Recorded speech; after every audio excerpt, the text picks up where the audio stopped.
Comme pour beaucoup de gens, Half-Life 2 a toujours été un jeu qui m'a fasciné, mais aussi terriblement frustré. Sans épisode 3 pour conclure l'histoire, je me suis alors rabattu sur plein de trucs qui tournent autour de Half-Life 2, comme les publications originales de l'époque, les versions bêta, les artworks, les publications aussi du scénariste original, les éléments qui ont été supprimés du jeu. Bref, c'est toujours un jeu qui m'a fasciné parce que, comme il n'y a pas de fin, j'ai essayé moi-même un peu de construire ma fin en allant piocher dans ce qui existait déjà ou de ce qui avait existé ou ce qui aurait pu exister. Si Half-Life 2 me fascine, les éléments qui tournent autour de Half-Life 2 me fascinent tout autant. Et c'est vrai que c'est toujours sympa, un petit peu rigolo de voir par exemple que dans le premier Half-Life, on a des textures où on voit Xena la guerrière. C'est marrant.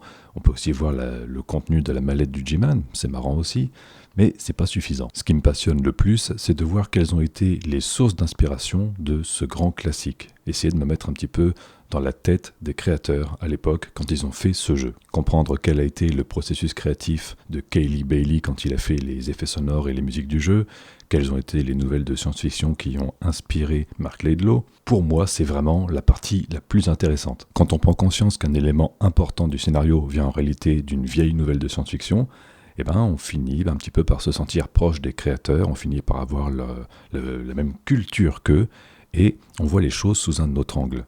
Les jeux vidéo Half-Life m'ont vraiment permis d'ouvrir mes horizons, m'ont permis d'apprendre plein de nouvelles choses, de m'intéresser à plein de trucs que je connaissais pas forcément avant, et ça m'a permis surtout de dépasser ma frustration de l'œuvre inachevée. Mais il reste quand même un dernier aspect que j'ai pas suffisamment creusé, le design. Les événements de Half-Life 2 se déroulent dans Cité 17, une ville des pays de l'Est qui est administrée par un envahisseur extraterrestre, les Combine, ou le cartel en français. Et c'est un secret pour personne, mais cette ville a été designée par Viktor Antonov, un mec originaire de Sofia, la capitale de la Bulgarie.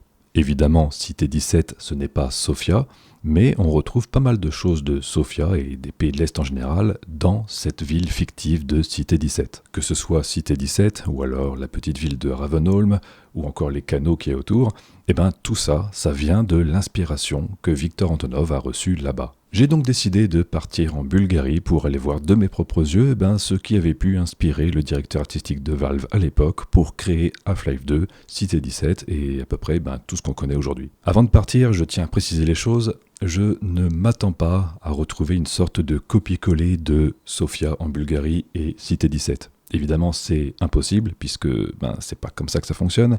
Donc, si on trouve des trucs, ou si je trouve des trucs surtout qui ressemblent un petit peu vaguement, c'est cool. Mais le but, c'est pas vraiment de dire « Ah, regarde, cet immeuble, ou alors, je sais pas moi, cette rue, c'est exactement la même dans Half-Life 2. » Déjà, ça n'arrivera pas, c'est sûr et certain.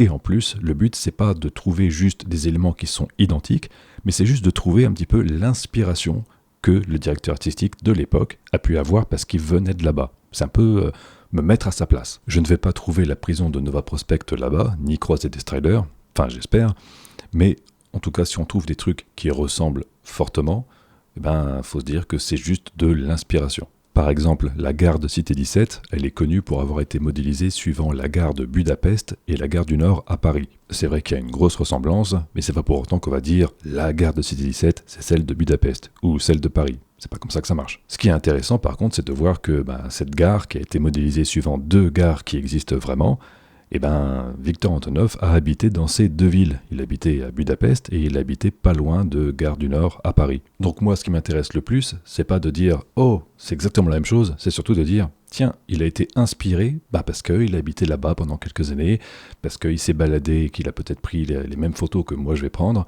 et du coup, ça je trouve ça cool. » Et même quand il y a des trucs qui se ressemblent vraiment beaucoup, comme par exemple ces deux bâtiments, ça sert à rien de jouer au jeu des 7 différences. Oui, on retrouve des trucs comme des bâtiments qui viennent de la Bulgarie, de la Hongrie, on retrouve même une sorte de gare franco-hongroise dans le jeu, mais il n'y a pas de message caché là-dedans. Donc je sais qu'il y a plein de gens qui sont fans de Half-Life et qui aiment chercher des explications, des trucs, des messages subtils et cachés. Il n'y en aura aucun là-dedans. Donc évitez vos théories un peu foireuses dans les commentaires, s'il vous plaît, parce que je sais que ça va m'énerver. La seule véritable explication à tout ça, c'est que le directeur artistique de l'époque s'est baladé dans tous ces pays et il s'est imprégné de ce qu'il a vu. Et c'est ce qu'on va essayer de faire aujourd'hui. Donc l'idée de ce voyage, c'est juste de me balader un petit peu au hasard et d'essayer de trouver des éléments d'architecture, des éléments du décor, même l'ambiance générale, et d'essayer un petit peu de comprendre comment tout ça a été construit. Allez, un sac à dos, une caméra et 10 jours devant moi, je t'invite à me suivre à Sofia, capitale de la Bulgarie, à la recherche de Freeman.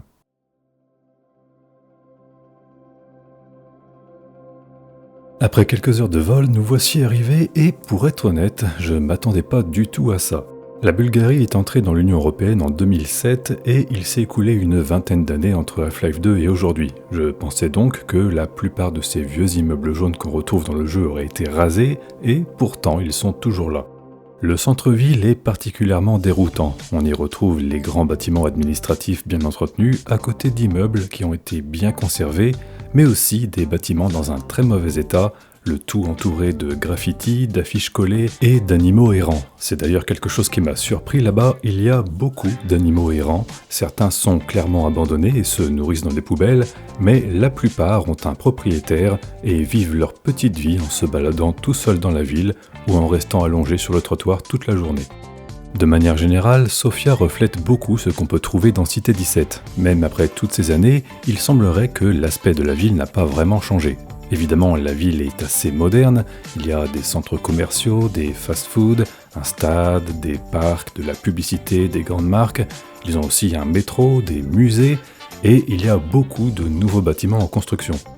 On sent vraiment que la ville est en plein changement, en phase de modernisation, mais de ce que j'ai pu comprendre, il y a deux choses qui font que cette ville ressemble encore aux photos de référence prises il y a 20 ans pour la création de Half-Life 2. La préservation du patrimoine et le manque de budget.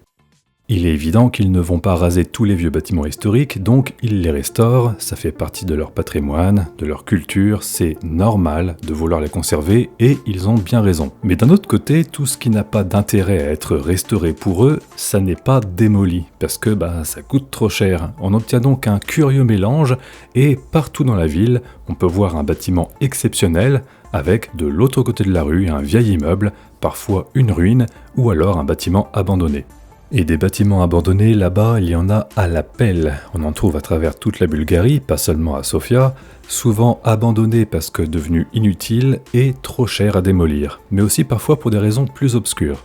Il est important de savoir que, à la fin de la Seconde Guerre mondiale, la Bulgarie a basculé dans un régime communiste jusqu'à la chute de l'URSS en 1989. Toutefois, la Bulgarie n'a jamais fait partie de l'URSS. Ils en étaient proches, mais ils avaient leur propre parti avec leurs propres dirigeants. Pendant plus de 40 ans, ce régime a changé de nom et de fonctionnement, mais l'idée est fondamentalement toujours restée la même. À quelques kilomètres de la capitale se trouve la ville de Bankia. À la fin des années 70, un centre de loisirs et de remise en forme a été construit là-bas, une sorte de Club Med à 2 pas de la capitale. Et une fois construit, le dirigeant du parti bulgare a décidé que ce serait chez lui. Il a donc décrété que ce centre de loisirs lui appartenait et en a fait sa résidence privée. Aujourd'hui, le régime communiste s'est effondré et personne n'a récupéré les bâtiments qui sont à l'abandon depuis la fin des années 80. À l'intérieur, on retrouve des hôtels, une piscine, des salles de soins pour des massages, des terrasses et tout ça n'a pas été démoli ou réaffecté depuis plus de 30 ans. Et c'est un exemple parfait de ce qu'on peut retrouver comme bâtiment abandonné en Bulgarie. Très souvent, ce qui a été construit sous le régime communiste et qui n'avait pas d'intérêt immédiat pour le pays après la chute du régime, s'est retrouvé à l'abandon. Entre le financement d'un programme agricole qui permettrait de nourrir la population, la construction d'une centrale électrique ou la rénovation d'un centre de loisirs communiste, le choix était vite fait. Ces vestiges d'un autre temps, en décalage complet avec les besoins du peuple, sont donc restés tels quels. Et si aujourd'hui 30 ans se sont écoulés, la problématique reste la même. Est-ce que le pays devrait dépenser de l'argent pour démolir ces bâtiments, ou les remettre en état aux normes actuelles, et les transformer en logements, ou bien est-ce qu'il ne vaudrait pas mieux construire directement quelque chose de moderne ailleurs qui coûterait moins cher? Là encore, le choix est vite fait. Et la Bulgarie gardera probablement encore tous ces vieux bâtiments très longtemps parce que le travail est immense. Des endroits comme ça, il y en a beaucoup, et ce n'est pas une petite maison isolée au milieu de nulle part. Généralement, c'est toute une zone industrielle avec des anciennes usines, des stades, des piscines ou des bâtiments gigantesques comme ici. À quelques heures de la capitale, perchée au sommet d'une montagne, on peut trouver cette imposante structure qui a été le siège du parti pendant quelques années avant sa chute. Là encore, ce monument n'avait aucun intérêt. outre son accès très difficile, car il faut faire plusieurs kilomètres sur une route de montagne, son seul but était de montrer à quel point le parti était puissant. Et une fois l'époque communiste révolue, même avec la meilleure volonté du monde, lui trouver une fonction était impossible. Il reste donc à l'abandon et attire les touristes. Cette construction est un symbole de la supposée puissance du parti, faite pour dominer toute la région du haut de la montagne et durer une éternité. Aujourd'hui, l'intérieur est fermé au public et l'extérieur tombe en ruine petit à petit.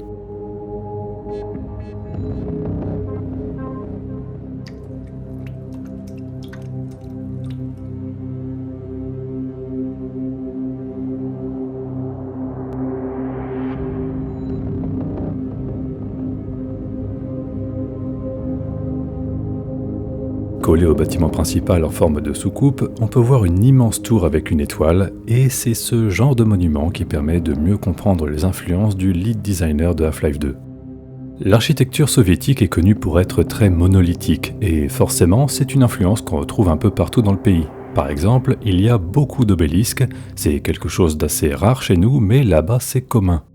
Est-ce qu'on retrouve les mêmes dans Half-Life 2 ? Bien sûr que non, mais on sent l'inspiration, et sans forcément le vouloir, c'est en étant entouré d'obélisques et de sculptures monolithiques que Viktor Antonov a fini par dessiner la citadelle. Ici, c'est une sculpture qu'on trouve en face de la gare de Sofia, et je trouve qu'il y a une certaine ressemblance dans le style, en particulier avec les premières versions de la citadelle. La ressemblance est encore plus frappante en contre-jour. Mais, encore une fois, je le répète, ce serait sans intérêt de chercher quel est le monument ou la sculpture qui ressemble le plus à tel ou tel élément du jeu. Il faut vraiment comprendre que Half-Life 2, c'est le travail de plusieurs personnes et plusieurs équipes.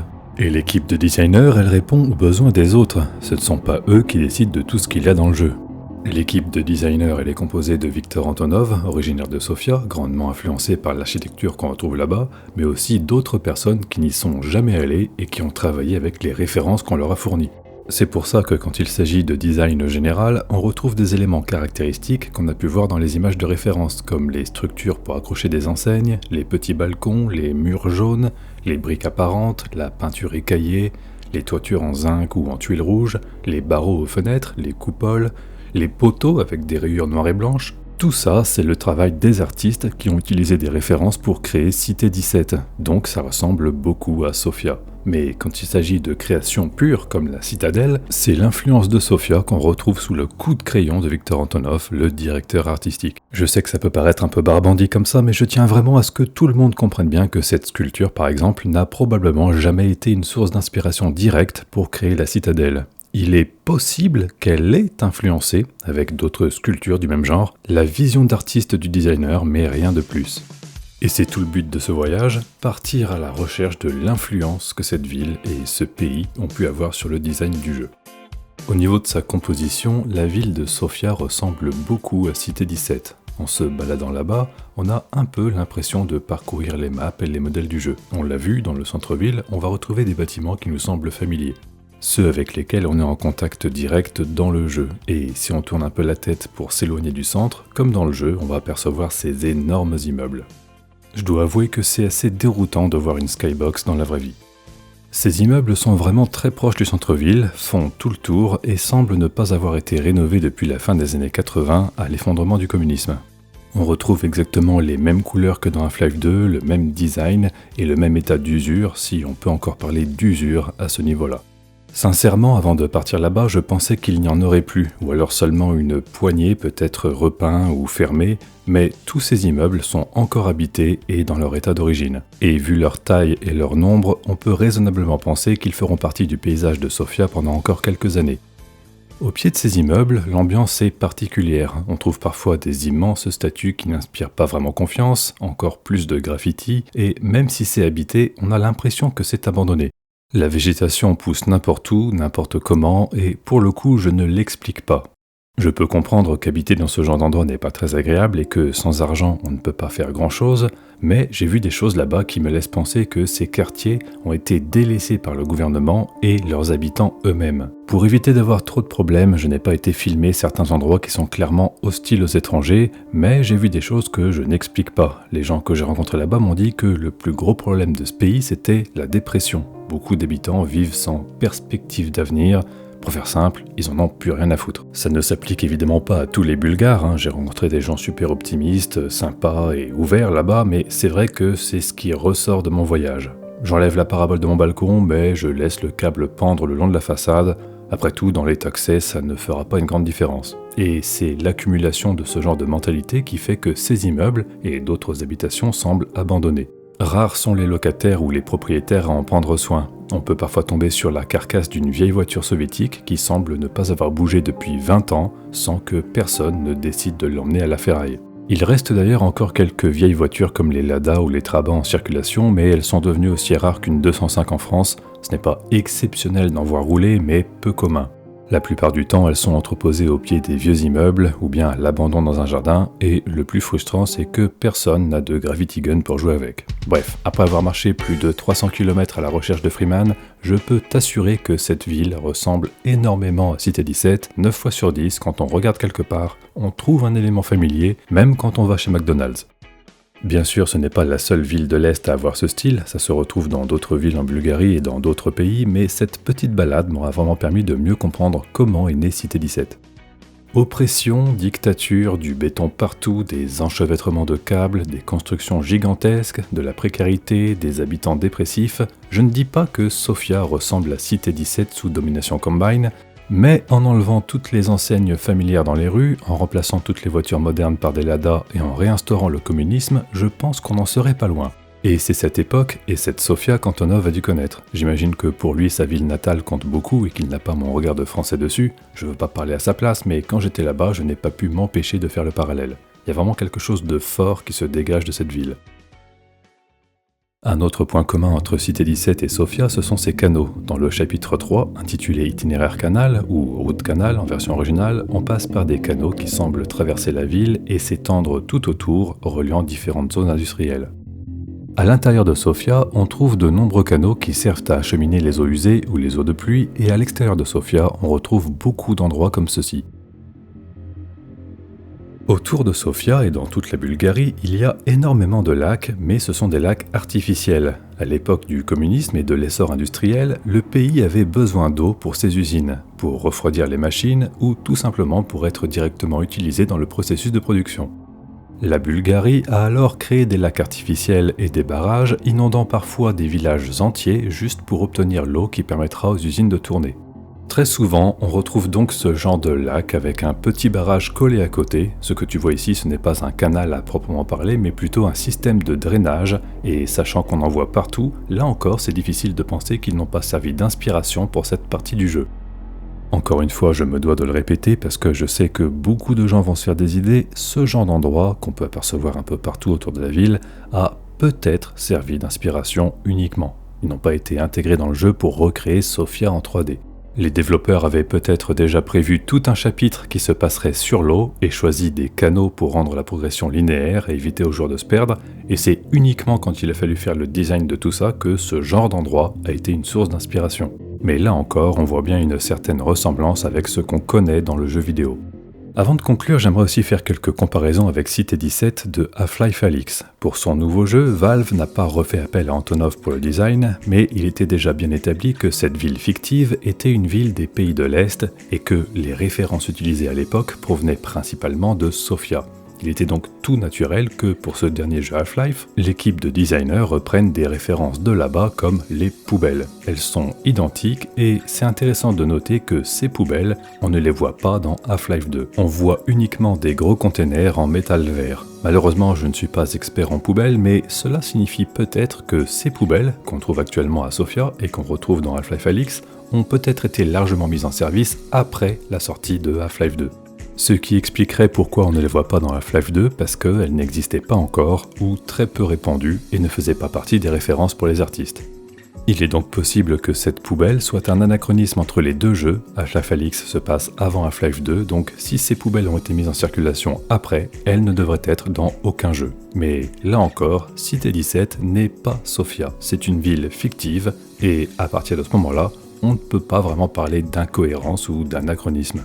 Les artistes ont sélectionné des éléments caractéristiques de plusieurs villes, plusieurs pays, plusieurs périodes historiques, et c'est le mélange de tous ces éléments qui donne vie à cet environnement si particulier.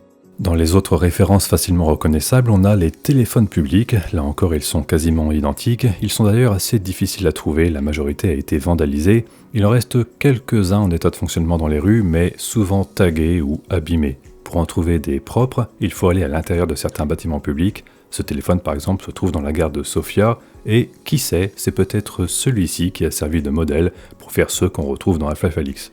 Il y a aussi les bouches d'incendie qui sont de véritables copier-coller. Les bâtiments dans Half-Life Alyx sont aussi beaucoup plus détaillés que dans Half-Life 2. En même temps, 15 ans séparent ces deux jeux, donc c'est normal, mais ça permet de mettre en évidence beaucoup de similitudes. C'est incontestable que les artistes de Valve ont encore une fois utilisé l'architecture de Sofia pour faire celle de Cité 17, et ça saute encore plus aux yeux avec des modèles 3D aussi détaillés. À l'angle de l'opéra de Sofia, on peut tomber sur cette statue qui ressemble beaucoup à celle qu'on trouve dans Half-Life Alyx, l'hôtel, le Northern Star. Malheureusement, quand j'y suis allé, il y avait un énorme arbre qui cachait la statue, mais on arrive quand même à voir que le style et la pose sont les mêmes. Là encore, c'est peut-être une coïncidence, mais je pense que cette statue a dû servir de référence à un moment donné. Quoi qu'il en soit, après ces 10 jours passés là-bas, le bilan que j'en fais est assez positif. Si tu es un fan de Half-Life et que tu t'intéresses au design de ce jeu vidéo, à l'architecture et à l'art, Sofia est vraiment un endroit incontournable. C'est un peu cliché de dire ça, mais très sincèrement, il faut y être pour voir ça de ses propres yeux. À travers un écran, ce n'est pas pareil. J'espère que cette petite vidéo t'aura permis de voyager un peu par procuration, mais si tu en as l'occasion et que tu en as envie bien sûr, je te conseille vivement d'aller voir par toi-même. Tu peux évidemment aller visiter Sofia sans un intérêt particulier pour Half-Life, mais pour être entièrement transparent, et contrairement à l'avis de beaucoup de gens sur internet, j'ai trouvé le potentiel touristique très faible. Il y a des musées qui valent le coup d'œil, oui, des monuments incontournables, c'est vrai, des endroits surprenants, des paysans, des paysages qui m'ont beaucoup plu, mais on a aussi très vite fait le tour et le reste ne vaut pas vraiment le coup. À part quelques personnes vraiment gentilles que j'ai rencontrées, la plupart de la population est hostile aux étrangers ou tout simplement très désagréable. Je n'ai jamais été aussi mal reçu de toute ma vie dans un magasin ou une station-service. Et ce n'est pas un ressenti personnel, c'est la vérité. Suffit de lire les avis des commerces sur Google, la plupart sont très négatifs et donnés par des locaux, pas par des touristes. On peut y lire que des gens se sont fait insulter, arnaquer, voler. La France n'est peut-être pas parfaite, mais quand on regarde les premiers avis Google d'une boulangerie, c'est rare qu'on voit écrit quelque chose comme « La boulangère m'a insulté et m'a arnaqué en changeant le prix de la baguette au moment de payer ». Donc c'est triste à dire, surtout pour les gens bien qui vivent là-bas et qui existent, parce que je les ai rencontrés, mais la plupart des gens ne sont pas aimables, voire carrément hostiles, et en tant que touriste, c'est encore pire à vivre. J'ai par exemple voulu visiter le zoo de Sofia et on m'a refusé l'entrée 3 fois. La première fois parce qu'il fallait payer en liquide, pas par carte. La deuxième fois parce que j'avais mon appareil photo autour du cou. Apparemment c'est interdit de prendre des photos dans un zoo, bon pourquoi pas. Et la troisième fois parce que, je sais pas, j'avais de la monnaie et rien à tailler sur moi mais on m'a refusé l'entrée. La vérité, c'est surtout que, en plus d'être désagréable et impoli, il y a une sorte d'accord tacite qui oblige les Bulgares à protéger leur image. Ils ne veulent pas que le monde extérieur puisse voir les dégâts qu'il y a dans leur pays. On m'a très souvent interdit de prendre des photos ou carrément viré de certains endroits, alors que des locaux se baladaient avec leur smartphone en toute tranquillité. Se faire maltraiter par une caissière de supermarché au moment de payer, manquer de se faire arnaquer par la police pendant un soi-disant contrôle, se faire refuser l'entrée d'un lieu public, pour ce genre de raisons, je ne conseille pas d'y aller pour faire du tourisme classique. À moins d'être passionné d'urbex, de photographie, de randonnée en montagne ou en forêt, ce n'est pas une destination que je recommande. Il n'empêche que j'ai adoré mon séjour là-bas, je ne pense pas que j'y retournerai, j'ai vu tout ce que je voulais voir, et j'espère que tu as pris plaisir à voir les images que j'ai rapportées. Je te dis à une prochaine fois, n'oublie pas de t'abonner, quand le compteur passera à 100 000, on partira dans le désert du Nouveau-Mexique à la recherche du centre de recherche de Black Mesa. Non, c'est faux, bisous.